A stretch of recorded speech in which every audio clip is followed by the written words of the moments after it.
Japan's industrial power and wartime production.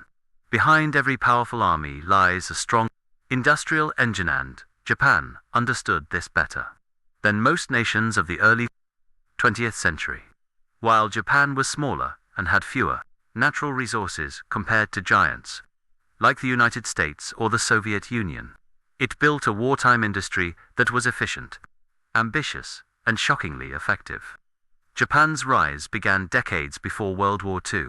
During the Meiji Restoration, Japan rapidly modernized its factories, shipyards, and railways. By the 1930s, this foundation allowed the empire to shift quickly into full-scale war production. Factories once used for commercial goods transformed into hubs for building tanks, planes, and warships. One of Japan's greatest strengths was its ability to maximize limited resources. Since Japan lacked oil, steel, and rubber, it turned to innovation and careful engineering. Japanese aircraft designers created planes like the Mitsubishi A6M0, built with lightweight materials that gave it superior maneuverability and long range. The Zero became a symbol of Japan's industrial fast and ahead of its time during the early years of the war. Japan also became a powerhouse in naval construction. Massive shipyards in Kure and Yokosuka produced destroyers, submarines, and aircraft carriers at a remarkable pace. The crown jewels were the Yamato-class battleships, the largest ever built.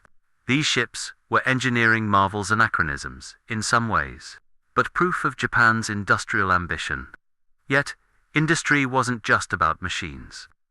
Japan depended heavily on human labor. Millions of workers, men, women, and students were mobilized into the workforce. Factories ran day and night, turning out ammunition, rifles, torpedoes, and military vehicles. Even small workshops contributed by producing spare parts and components. Japan's industrial strategy also extended far beyond its borders. As its empire expanded, Japan seized resource-rich territories such as Manchuria, the Dutch East Indies, and parts of Southeast Asia. These regions supplied iron or coal, food, and most importantly, oil. Japanese planners believed control of these resources would ensure victory and independence from Western powers. But this strategy had a critical flaw. Japan's industry was powerful, but not limitless. It could not match the massive production capacity of the United States, which had far more factories, workers, and raw materials. By 1943, Japan's industrial advantage began to crumble. Under the weight of American production, battleships were sunk faster than they could be replaced. Aircraft shortages grew severe. Fuel supplies dwindled. Still, Japan's wartime industry remains one of the most impressive achievements in military history, a story of engineering brilliance, determination, and the drive to compete with the world's strongest powers.